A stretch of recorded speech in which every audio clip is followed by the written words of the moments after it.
Welcome back my YouTube channel. तो dear students और dear friends, जो आज का हमारा टॉपिक होगा वो होगा land, soil, water, natural vegetation and build life.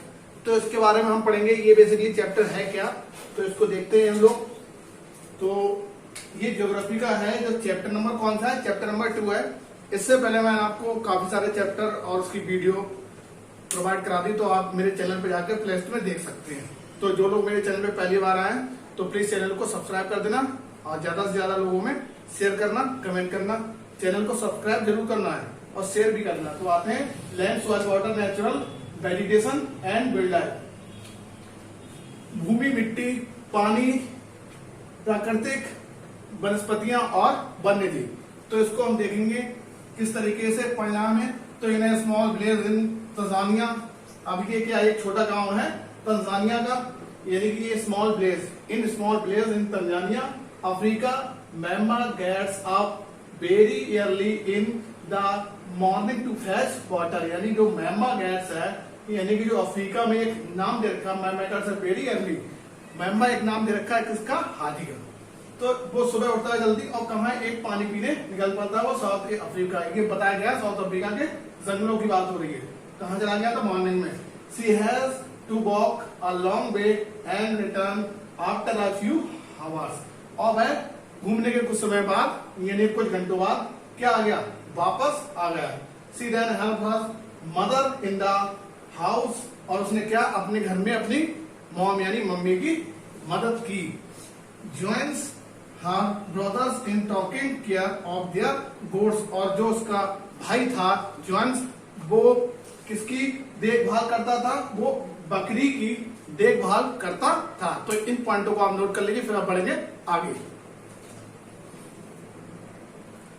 अब आते हैं आगे देखते हैं। All her family own is a piece of. अब क्या है? All her family owns is a piece of rocky land around their small हट।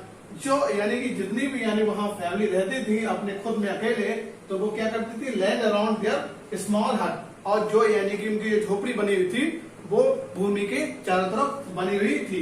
मैम्मा एंड पीटर। तो Mamma and Peter stay in two different part of the world. यानी जो mamba और Peter थे उनके यानी विभिन्न तरह के पार्ट थे। नेक्स्ट है लैंड इज डिफरेंट लिव्स। यानी कि जो भूमि थी वो विभिन्न प्रकार की तरह रहती थी या होती थी। इसको हम कह सकते हैं जो हमारी भूमि है वो विभिन्न प्रकार की है। This difference is because of the difference. ये जो डिफरेंस है वो वास्तव में क्योंकि है क्या? In the equality of land, soil, water, natural vegetation, animals and uses of technology. जो ये डिफरेंसेस है ऊपर दे रखा है डिफरेंस का, ये डिफरेंसेस है क्या? क्योंकि ऑफ द डिफरेंस, यानी दिस डिफरेंस, ये difference is because of the difference in the equality of land, soil, water, natural vegetation, animal and the uses of technology. जितनी भी तकनीक की तरह से हम इसको यूज कर सकते हैं वैसी इनमें विभिन्नता पाई जाती है। तो ये मेन जो फोकस है इस चैप्टर में वो ये बताया गया है कि इसमें क्या है। एक तो वेजिटेशन है, नेचुरल वेजिटेशन। एक तो मृदा, इसमें हम कह सकते हैं भूमि, मृदा यानी कि इसे मिट्टी बोलते हैं। पानी, नेचुरल वेजिटेशन, प्राकृतिक वनस्पतियां, जानवर और उनके यूजेस और तकनीक यानी कि टेक्नोलॉजी को कैसे यूज करते हैं। तो उसको आप लिखिए, फिर मैं बढ़ूंगा आगे। नेक्स्ट देखते हैं। अब लैंड क्या है, भूमि क्या है? Land is among of the most important natural resources, plains and rivers valleys of suitable land for densely populated area of the world. तो लैंड है क्या? भूमि is the among of the most important natural resources. जो भूमि है वो क्या? Natural resources का एक पार्ट है, इंपॉर्टेंट पार्ट है। किसका? प्राकृतिक संसाधन का। प्लेन्स एंड रिवर्स वैलीज, और जिसमें क्या आते हैं? प्लेन्स भी आती है, नदियां, रबर, पहाड़, पर्वत सब आते हैं। तो प्लेन्स, रिवर और वैलीज, घाटियां, नदियां, रिवर और पठार, इसको बोलते हैं समतल। तो valleys of suitable land for densely populated area of the world. यानी कि जो किसको? पॉपुलेटेड एरिया को कवर करती है, घेरती है चारों तरफ से, यानी उसके घनत्व को डेंसली बोलते हैं घनत्व। अब लैंड के क्या यूज है, लैंड किस लिए यूज की जाती है उसको भी देख लेते हैं। लैंड यूजेस, तो land is used for different purpose such as agriculture, forestry, mining, building. तो land is used for different purpose such as agriculture, forestry, mining. तो लैंड क्या है, लैंड का जो यूज होता है फॉर डिफरेंट विभिन्न तरीके के लिए, पर्पज उद्देश्यों के लिए, सच एज जैसा कि एग्रीकल्चर कृषि के लिए, फॉरेस्ट्री जंगल के लिए, माइनिंग बिल्डिंग यानी जो बिल्डिंग बनाई जाती है, माइनिंग बनाई जाती है उनके लिए, हाउसेस हाउस के लिए, रोड के लिए, सिटिंग अप ऑफ इंडस्ट्रीज यानी और इंडस्ट्री को बनाने के लिए इसका मिट्टी का उपयोग किया जाता है। The use of land is determined by physical factor such as topography, soil. ये जो पॉइंट अभी अधूरा है, इस पॉइंट को मैं आगे लिखूंगा क्योंकि इस पॉइंट को मैं यहां तक बता देता हूं, the use of land, land का यूज था डिटरमाइंड बाय फिजिकल शारीरिक फैक्टर से सच एज टोपोग्राफी, सॉइल। इसको पॉइंट को मैं अभी आगे कंटिन्यू करूंगा, तब तक आप लिखिए इसको, क्योंकि अभी इसके बाद में ये जो पॉइंट है आगे जुड़ा हुआ है तो उसको आप लिख लीजिए नोट्स बनाते। जब तक आप नोट्स नहीं बनाएंगे तब तक कोई बात नहीं है, आपके नोट्स प्रॉपर बने होने चाहिए। जब तक नोट्स प्रॉपर नहीं होंगे, बने होंगे तो कोई फायदा नहीं, याद भी नहीं हो पाएगा आपको। तो मेरे साथ जितने वीडियो मैंने आपके डाले हैं उनके प्रॉपर नोट्स बनाइए, क्वेश्चन आंसर रटिए, याद करिए बैठ के, उस चीजों को समझिए जो बताया जा रहा है। क्योंकि मैं आपके लिए इतनी मेहनत करता हूँ वीडियो बनाने के लिए, तो आप वीडियो को जरूर देखा करिए, क्योंकि वीडियो आपको देखने तक जो आपके चैप्टर का डिस्कशन है और आपको जो नॉलेज गेन है वो आपको प्रोवाइड होगी। तो आप ये बना लीजिए, फिर मैं पढ़ूंगा आगे।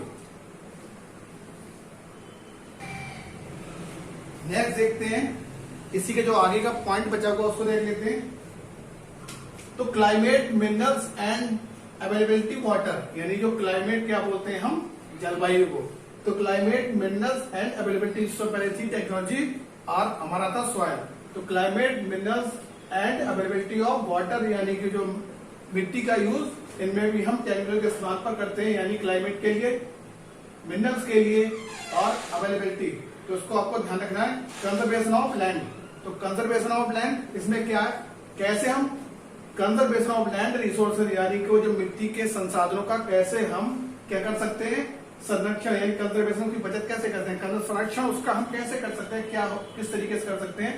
तो growing population and their ever, यानी growing population ever growing demand, जो उसकी ग्रोइंग है किसकी, पॉपुलेशन की, and their ever growing demand has led to large scale destruction of the forest cover and arable land. तो इसको भी आपको ध्यान रखना है, इसको आपको भूलना नहीं है।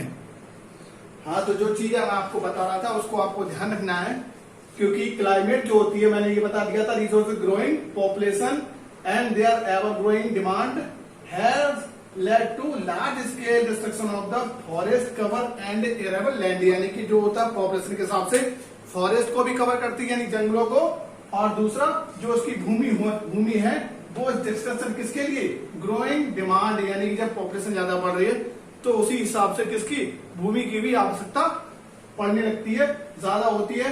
तो हमें क्या करना है, हमें भूमि की यानी कि क्या है, संरक्षण किस तरीके से बचत करनी चाहिए, इसको बताया जा रहा है कि किस तरीके से हमें उसका संरक्षण करना है। किसका, मिट्टी यानी मृदा संसाधन का, यानी कि जिसको हम बोलते हैं भूमि संसाधन। तो इसको आप ध्यान रखना, ये क्या है, भूमि संसाधन का कैसे संरक्षण हम कर सकते हैं। तो ये पॉइंट है, आप नोट कर लिए। फिर मैं एक अभी एक डायग्राम है उसको बना के आपके और अच्छा समझाऊंगा। तो आप लिखिए इसके बाद में डायग्राम, क्योंकि आपके नोट्स प्रॉपर अच्छे से बने होने चाहिए। अगर कोई भी क्वेश्चन क्वेरी हो आपकी, तो आपको क्या करना है, कमेंट करके वो क्वेश्चन जरूर पूछना है कि आपका क्या क्या प्रॉब्लम है, किस तरीके से आप पढ़ रहे हैं, किस तरीके से नहीं पढ़ रहे हैं। तो कमेंट इसलिए आपको क्या करना है, जैसे मैं वीडियो अपलोड करता हूँ, आप वीडियो देखते हैं तो कमेंट करने के बाद में आप वहां पर जाना, कमेंट नीचे ऑप्शन होगा, आप वहां जाइए। नीचे कब कोई कुछ स्टूडेंट को पता नहीं हो कमेंट कहाँ करना है, जैसे किसी ने वीडियो खोल दी, तो जब आप वीडियो को ओपन करते हो, जैसे मैंने वीडियो सेंड करी, तो जैसे आप मेरे चैनल पे जाते हो तो वीडियो को ओपन हो जाती है, जैसे क्लिक करोगे वीडियो ओपन हो जाएगी। वीडियो ओपन होने के बाद में क्या होगा, नीचे लिखा होता है कमेंट्स, नीचे जब कमेंट्स करोगे कमेंट्स पे टिक करना है आपको। टिक करने के बाद में क्या होगा, उस पर जब टिक करने के बाद में आपको एक पेज खुल जाएगा। पेज खुलने के बाद में क्या करना है, पेज खुलने के बाद में नीचे लिख देना है कि सुप्रभ सर बहुत बढ़िया या फैंटास्टिक, जो भी आप कमेंट, कोई क्वेश्चन कोई हो तो आप मुझे बताना।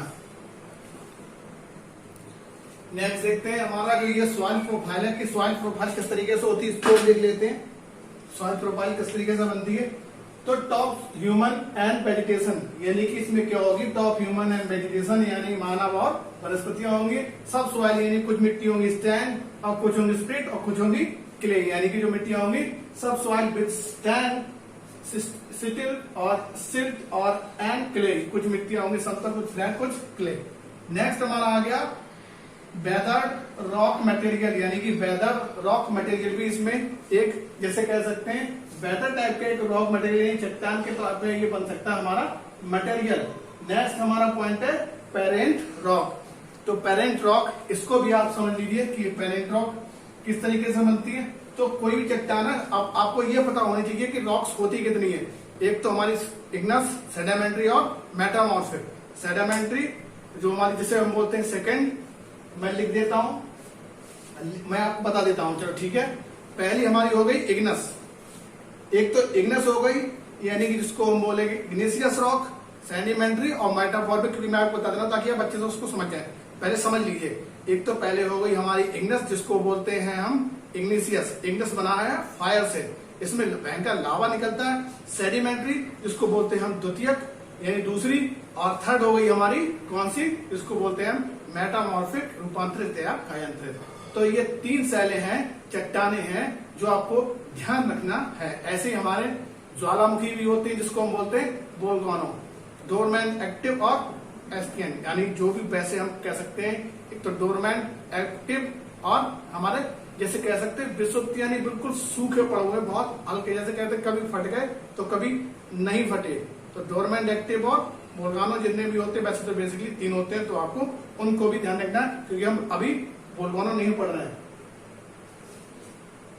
ये मैंने आपको डायग्राम बता दिया। तब भी आपको कोई क्वेश्चन, कुछ कोई भी प्रॉब्लम होती है तो आप उसको जरूर कमेंट करके पूछें कि इसमें क्या दिक्कत है, क्या आ रही है, वोल्केनो में दिक्कत आ रही है, सॉइल में दिक्कत आ रही है, वेजिटेशन में दिक्कत आ रही है, तो मैं आपको जरूर उस आंसर का रिप्लाई करूंगा।